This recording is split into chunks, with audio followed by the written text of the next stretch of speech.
How's everything going? It's good. We're in our final grind trying to get to Work to milestones. everything covered before milestones, and it's difficult because kids are ready for spring break. I'm ready for spring break, but we're getting there. We're doing good. I understand. Yeah, same. Okay, so have you been working towards working in assignments that kind of fit your goal? So I'm trying to put slides together, but it's taking me a long time. So I'm not really implementing them into the classroom yet because I'm just not I got you. getting them done within a good amount of time yet. Yeah, and I can give you a sample one if you want that you can just add your own questions into. Mm-hmm. And that way you kind of have at least an experience there versus just trying to create your own on the first try because it is definitely a learning process for sure. Okay, have you tried looking up any assignments that kind of fit that criteria? No, I haven't. No? Okay. Well, maybe we can do that next time.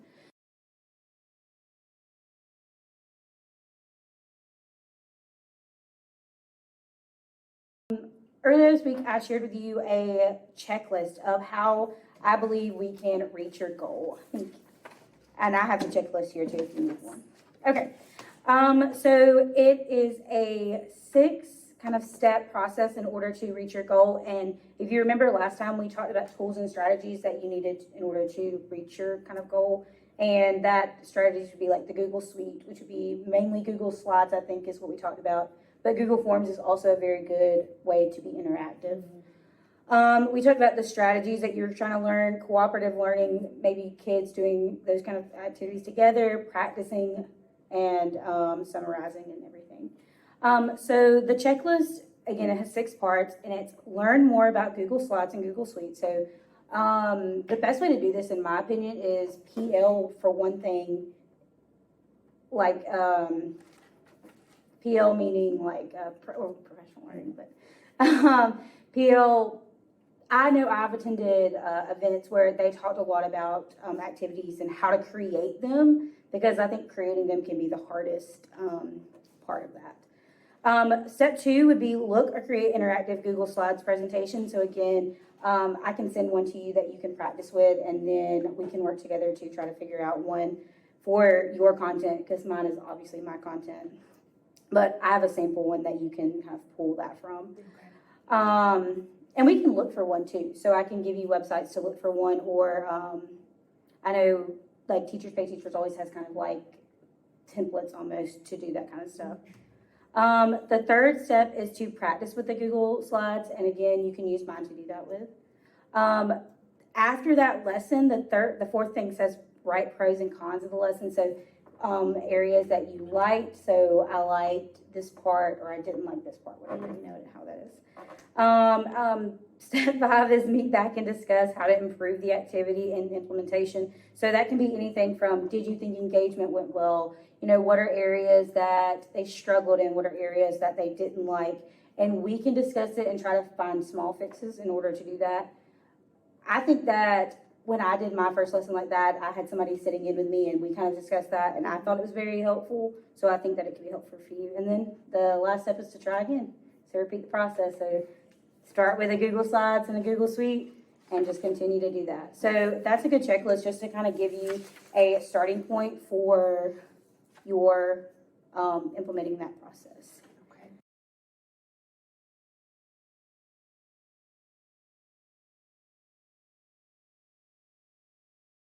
Do you think that these are attainable? Do you think that the goal that you've chosen or that we've talked about is an attainable goal? Yeah, I definitely think it's attainable. It's going to take time. I agree. So it's definitely a marathon. It's not a sprint. Right. So again, how would you want to implement these? Again, Google Slides. You can also create them that they're not technology. I like technology because it's almost easier for me, grading wise and just implementation wise, because they are focused in on one assignment. And with Google Forms, you can lock it so they can't escape. They can't get out of the Google form, right? Which is what I use for my escape rooms and everything. So again, we talked about looking for different assignments that you can use, and you can use one of mine as well. Yeah. But do you think that this is obtainable for your classroom? Like, do you think that, or how do we need to change, not change your teaching, but how do we need to modify like what you do in the classroom to fit your goal? I mean, I just want to be able to use more. I feel like with the way things are going, with technology and things like that, and then using the Chromebooks and technology, I feel like there's more room for engagement, and it has the kids actually doing stuff that's not just writing notes or drifting off and things like that, so that it would keep them more centered and focused around what we're talking about at that time versus having to go daydreaming or finding other things to do and having to come back. Yeah, and I've learned that these escape rooms, like, even if kids have difficulties with the puzzles, it's almost like they are so competitive that they want to. And I always like to make it a game too, that like, again, with Google Forms, like it timestamps, you can get it to timestamp when they submit it. So like, we'll make it a game like, okay, first 3 to complete it, and they get the timestamps, like you get, candy or a prize or something. And again, it works. And even if they struggle, like, you as a teacher can give them small hints, and they just like, okay, I get it, we gotta get back to it. You can take off running with it. Yes, they're like, you can give them one hint, and I like to write down, as they kind of go, I'll write down like issues that they're having, like, okay, puzzle 2 is having an issue with this, like for an escape room. And that way, when the second time, it's like I can automatically go, oh, okay, here is like a hint that I can give you to fix this puzzle. Right.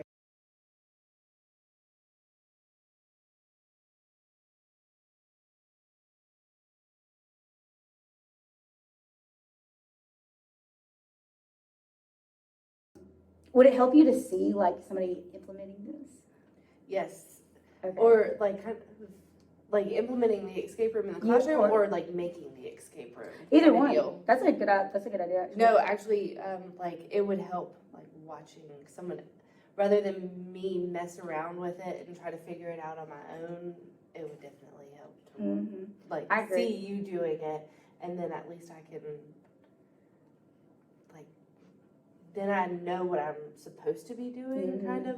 Versus like you giving me a template, I'm playing around with the template, and then I'm trying to make my own off of the template. Yeah, I feel get like it would be easier if I saw you doing it. I'm trying to think if I have an escape room for this unit. But again, I have like 3 templates, and I'll pull them, because even if I used a template in August, I usually don't remember by the time we get to like April. So I can just reuse that same template with different questions to fit it.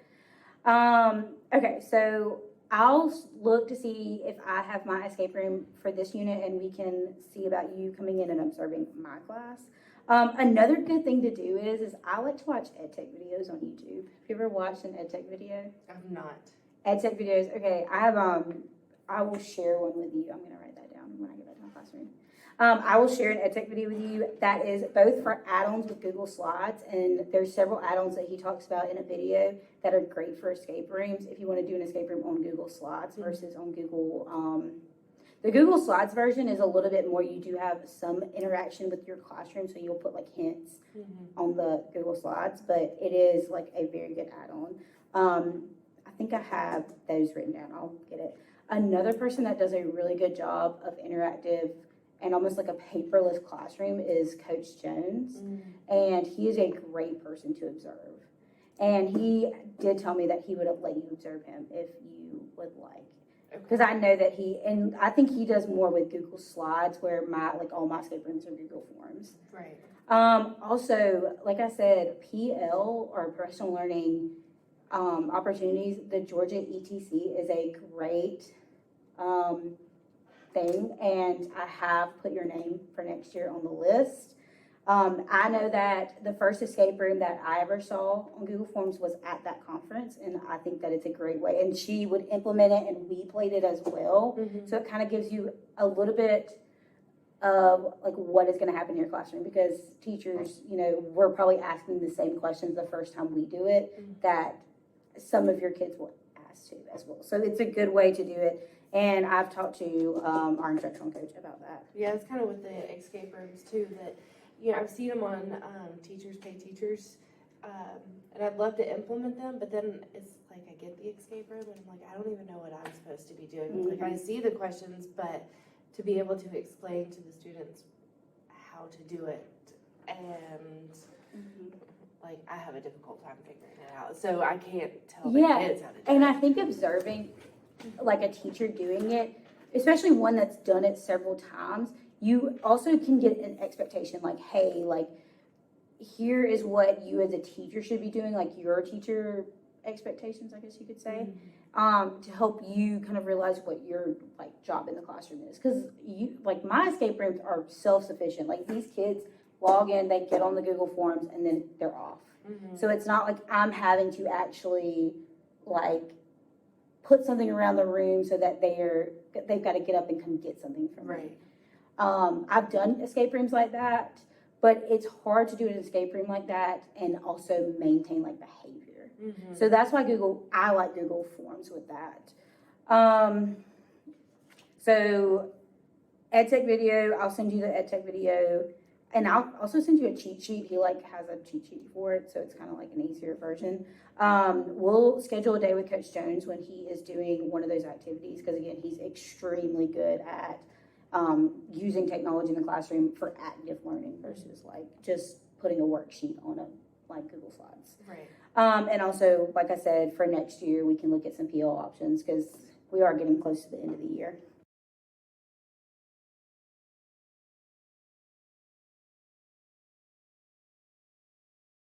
Let's set some timeline for kind of implementing this. So again, we are getting close to the end of the year and we're kind of on like a push, but a good way to do like an overall review would be an escape room. You can do like 10 questions for this unit, and then they get a puzzle. You get 10 questions for this unit. So it's almost like it's sectioned out, but they're also having to do a lot of different units. Yeah. So it could be a great way to like overall review. Yeah, I was thinking it could be like a fun thing for them to do as a milestone review, or review before the milestones to try to bring everything back. And that's what I do a lot, is like, it's almost like one of my review tactics for test. And I'll do it like, a lot of my units are sectioned out. So it helps me, again, section it out so they're not having to like go from this section to this section to this section, but also they're getting all the questions in one activity. If that makes sense. Yeah. Okay, so I'd say we can meet again one day next week and talk about actually create an activity and see and I'll show you again what I do in the classroom, and then we'll talk to Coach Jones and we'll talk to, and you can come in my classroom one day when I do one of my little escape rooms. Okay. How are you feeling about all this? I'm excited because I want to be able to use this stuff in my classroom, but it's a lot to take in. And again, it's a good practice now with Georgia Milestones, because if you like it and this is a really good thing, then we can extend it into next year, and you can continue to kind of get better at making them and implementing them into your classroom.